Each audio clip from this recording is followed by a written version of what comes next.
Ecológica del Pedregal de San Ángel, y desde el punto de vista evolutivo, los anfibios y los reptiles juegan un papel muy importante. Pero, ¿nos podrías decir, para comenzar, cómo podemos ubicar a un anfibio? ¿Qué es un anfibio? Claro que sí, Alex. Pues lo señalas muy bien en cuanto a la importancia evolutiva y desde luego ecológica que tiene este grupo. Hay en todo que recordar que México es una zona de confluencia entre dos grandes masas continentales, una región norte y una región sur, que junto con su fauna y la orografía que se originó después de haber unidos ambas regiones, lograron este potencial de la biodiversidad. Y un grupo en particular, que son los anfibios y los reptiles, pues son el resultado de sus cambios geológicos y evolutivos, ¿no? Y bueno, también cabe adelantar que pues, en México a nivel mundial pues, ocupa precisamente uno de los primeros lugares en cuanto a esta riqueza de vertebrados, particularmente en el caso de los reptiles pues, ocupa el segundo lugar, seguido por Australia. Sin embargo, si nosotros sumáramos la riqueza de anfibios y de reptiles al mismo tiempo, posiblemente estaríamos a la par, si no es que en la primera posición a nivel de la mundo, ¿no? Y bueno, pues esto no ha sido casualidad, insisto, son fenómenos geológicos de la biodiversidad que antecedieron la formación de los continentes, sobre todo el continente americano, particularmente México, lo que han tenido este efecto. Los anfibios pues, son un grupo de vertebrados, de hecho fueron el primer grupo de vertebrados que invadió Tierra como tal, y que pues dieron origen a sus sucesores, que fueron los reptiles, ¿no?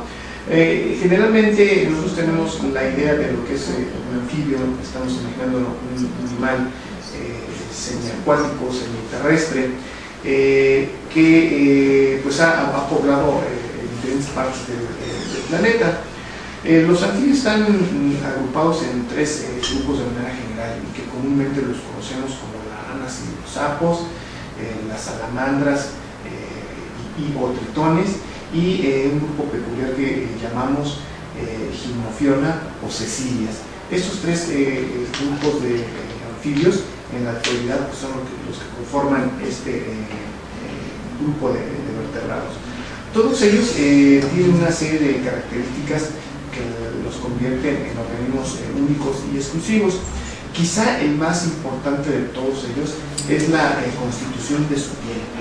La piel de estos animales, de los anfibios, es una piel delgada que contiene una gran cantidad de glándulas que pueden ser de mucus, lo cual le da una consistencia viscosa, un aspecto brillante, y dentro de esta gama de glándulas pues han incluso aparecido algunas especializadas, como es el caso de glándulas de veneno, como un mecanismo de protección hacia los depredadores, ¿no? Este sistema glandular en la piel incluso también ha tenido adaptaciones para la reproducción, ya que una parte de estas glándulas incluso pueden contener feromonas que facilitan la comunicación entre los sexos de una misma especie. Y por si fuera poco todo lo anterior, la piel participa incluso en algunos casos al 100% en la respiración. Entonces estamos hablando de que la piel constituye un órgano fundamental para la sobrevivencia de este grupo de animales.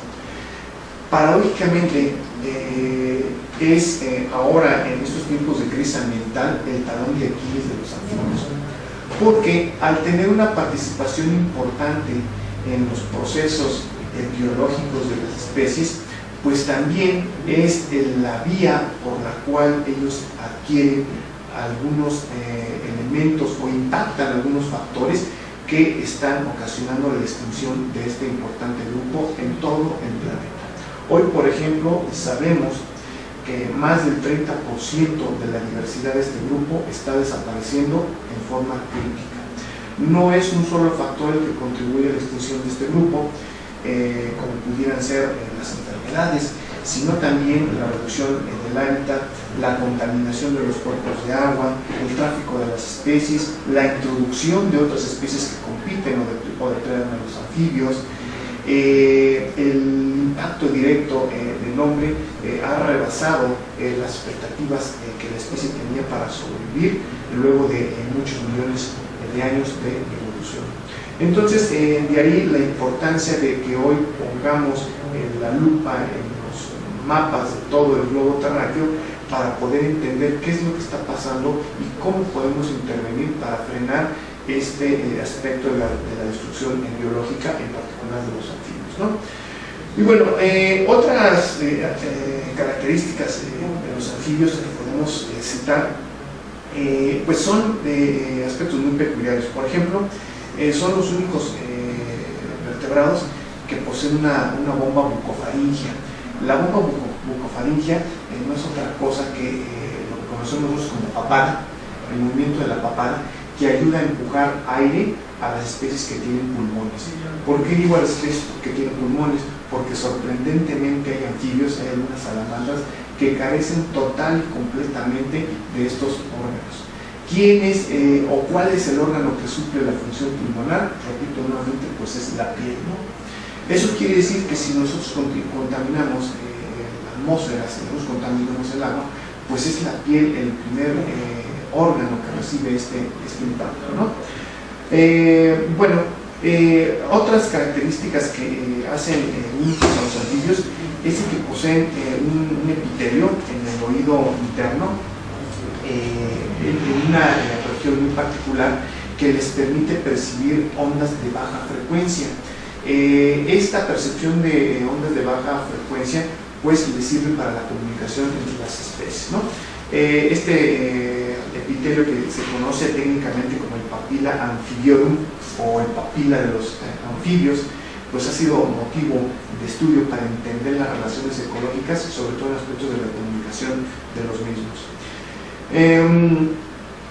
Hay una serie de estructuras también muy peculiares. Por ejemplo, ellos poseen un opérculo que es una especie como de tapadera a los lados del cráneo, que están conectados por un músculo, fíjate, con un músculo del cráneo a la escápula, al omóplato, que es equivalente a nuestros vertebrados, ¿no? Entonces nosotros preguntaríamos, ¿y para qué queremos un músculo que conecte, por ejemplo, patas delanteras con el cráneo a nivel de la parte lateral del cráneo, cerca de los oídos precisamente? Pues bueno, hay que pensar o recordar que pues los anfibios fueron los primeros organismos que comenzaron a tocar tierra, vaya, y tuvieron que desarrollar estrategias para poder adaptarse al medio. Y como organismos terrestres que estuvieron en contacto directo con la superficie de la Tierra, pues tuvieron la necesidad de buscar mecanismos para poder escuchar y oír bien, ¿no? Entonces, la aparición de la membrana, de la papila amphibiorum, que permitía la comunicación entre los individuos, y aparte un mecanismo para poder detectar las ondas a través del piso, las patas y el cráneo, pues había sido resuelto precisamente con este sistema muscular, ¿no? Entonces, esto desde la aparición de este grupo de vertebrados hasta la fecha, pues ha permanecido como tal. El registro fósil de las primeras especies nos demuestra que también es común este rasgo, ¿no? Y bueno, los ojos no son excepción. Así como el oído tiene un grupo de células adaptadas a la percepción auditiva, pues los ojos también poseen células que han sido adaptadas para una visión nocturna perfeccionada. Regularmente en los vertebrados sabemos bien que tenemos unas células retinales que se conocen como conos y bastones, los primeros para la visión a color y los segundos para la visión a blanco y negro. Bueno, pues los anfibios tienen lo que se conoce como bastones verdes, y efectivamente no es otra cosa más de que un sistema de visión nocturna, como lo vemos artificialmente en las cámaras de visión que nos aparecen en las pantallas de la televisión o las películas. Es la forma equivalente en organismos vivos como ocurre este fenómeno. Ahora, ¿por qué visión nocturna en el caso de los anfibios? Bueno, pues resulta que estos al depender del agua, pues les facilita más habitar en sus ambientes naturales en horas principalmente nocturnas o crepusculares, donde precisamente la luz no es la más abundante. Entonces, ¿cómo compensaron ellos estos? Bueno, pues con la aparición de este grupo de células retinales, ¿no? Y perfeccionar esa visión nocturna para obtener el alimento, para encontrar refugio, para trasladarse, buscar pareja, encontrar agua y muchas otras actividades biológicas cotidianas. Entre otras características, como tuvieron ellos que poblar la tierra, pues tuvieron que vencer otros factores, ¿no? No solamente la falta de agua en el medio terrestre, lo cual los hace pues muy comunes precisamente donde está la presencia de agua. Tuvieron que vencer otro fenómeno muy importante, que es la fuerza de gravedad. Cuando eran peces, los anfibios, pues no tenían ningún problema, estando en el agua, ellos no tenían que vencer con esta fuerza física, pero una vez que salen de tierra, pues entonces el efecto de la gravedad tuvo que, como una fuerza de presión de selección, tuvieron que reacomodar todo su sistema anatómico. Entonces, una de las primeras estrategias que la naturaleza inventó pues fue la reducción de huesos en todo su sistema. Huesos craneales, los huesos del eje del cuerpo y los huesos que constituían las 4 extremidades, además de la cola, tuvieron que reducir sus cantidades. Entonces, en general, la reducción de huesos, si los comparamos con los peces, pues es una característica notable. Hay un sinfín de estructuras anatómicas, pero considero yo que son las más importantes y que las hace común a los tres grupos, ¿no? Ahora bien, esta serie de adaptaciones pues no han sido gratis en la naturaleza, ¿no?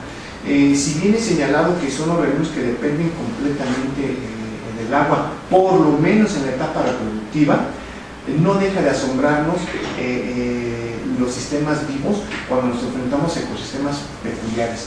¿Qué ecosistema peculiar queremos mencionar ahora? Bueno, pues es la Reserva Ecológica del Pedregal de San Ángel, que constituye un ecosistema único prácticamente, si lo comparamos con otras regiones de México, ¿no?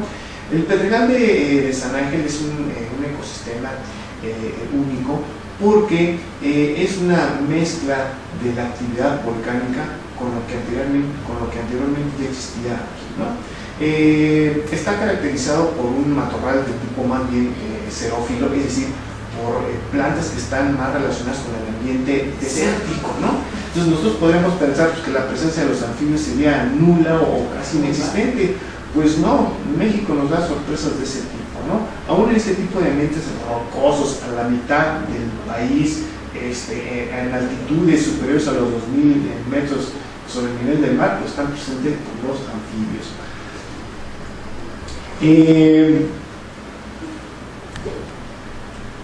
El derrame del volcán Xitle, que fue lo que originó este ecosistema tan peculiar, lamentablemente hoy con la sobrepoblación humana, pues ha dejado prácticamente reductos de este ambiente, ¿no? Hoy se estima que queda una porción muy pequeña de lo que alguna vez fue el sistema de Pedregal, y únicamente contamos con unas 240 hectáreas aproximadamente, ¿no? Y la mayor parte de este ecosistema pues lo tiene la Universidad Nacional Autónoma de México, compartida una parte con el bosque de Tlalpan. El asunto está en que el ecosistema ha sido alterado notablemente y todavía ni siquiera tenemos un recuento total acerca de las especies con las que contamos. Hasta hace algunos años nosotros pensábamos que solamente existían 4 o 5 especies de anfibios en el Pedregal de San Ángel, ¿no? Estudios recientes, por ahí del 2009-2010, revelan que hay aproximadamente 7 especies de anfibios. Son 7 especies de anfibios, entre las especies que se comprenden son ranas y salamandras. Entonces nosotros nos explicaríamos cómo es posible que en un lugar donde impera el ambiente rocoso puedan habitar estos organismos, ¿no? Bueno, pues ciertamente son especies que se han adaptado a los cambios estacionales, donde la mitad del año permanecen escondidos, recluidos en las grietas de las rocas y tienen una actividad prácticamente de cero, al menos en su actividad de búsqueda de alimento, mientras que la otra mitad del año, cuando aparecen las lluvias, aprovechan y explotan perfectamente bien pequeños cuerpos de agua entre las rocas, lo cual les basta para poder sobrevivir y continuar la descendencia de las diferentes especies, ¿no?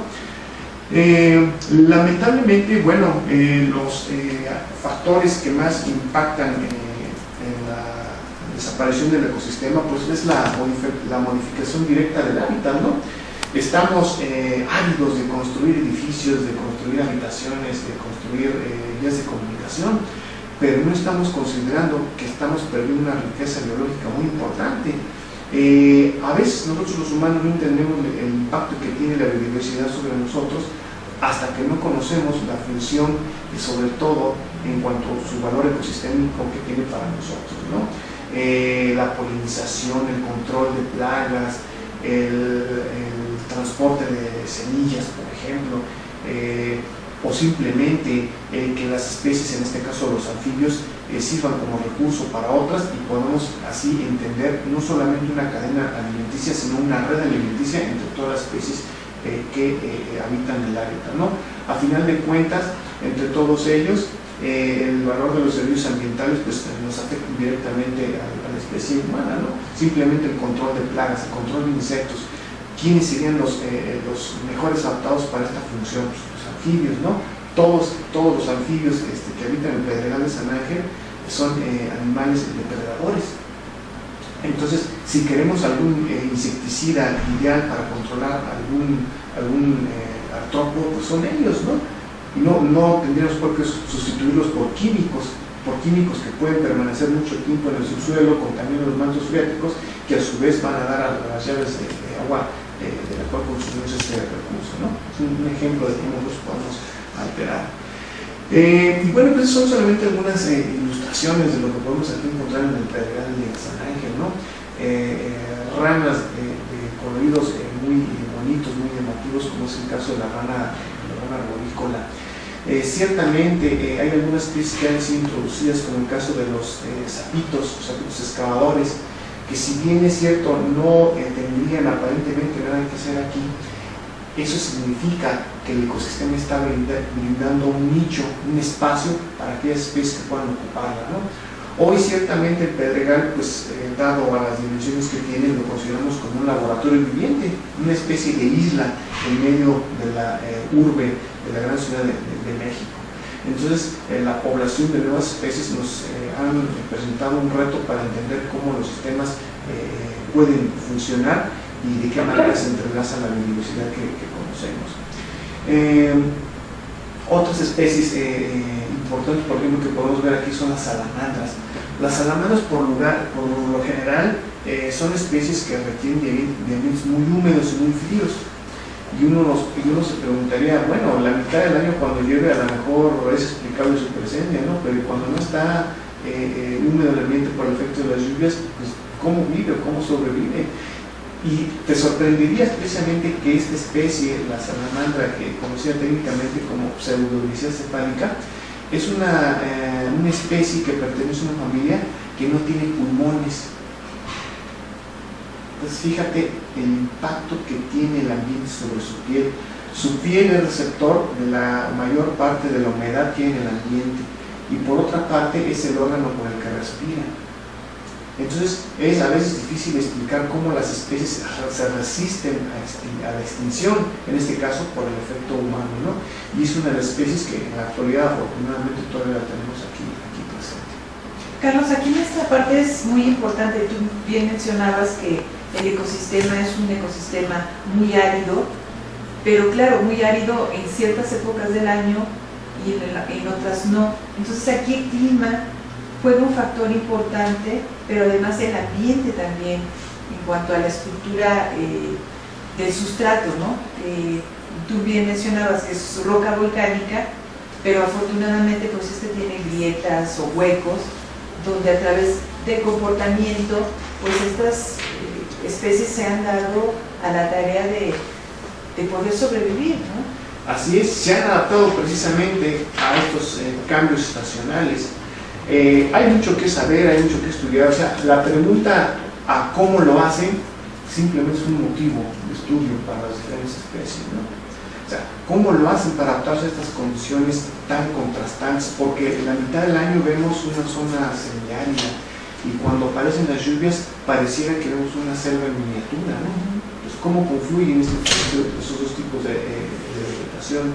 Lo entendemos muy bien cuando está presente la flora y toda la biodiversidad que la acompaña en la época, ¿no? Cuando llueve, pero cuando no, ¿qué mecanismos a nivel fisiológico operan los organismos para resistir estas condiciones? Quizá ahí podamos encontrar algún fenómeno biológico que lo podamos trasladar para beneficio humano, para retener agua, por ejemplo, para resistir los cambios térmicos, para poder entablar una comunicación a través de órganos tan importantes como la piel, por ejemplo, ¿no?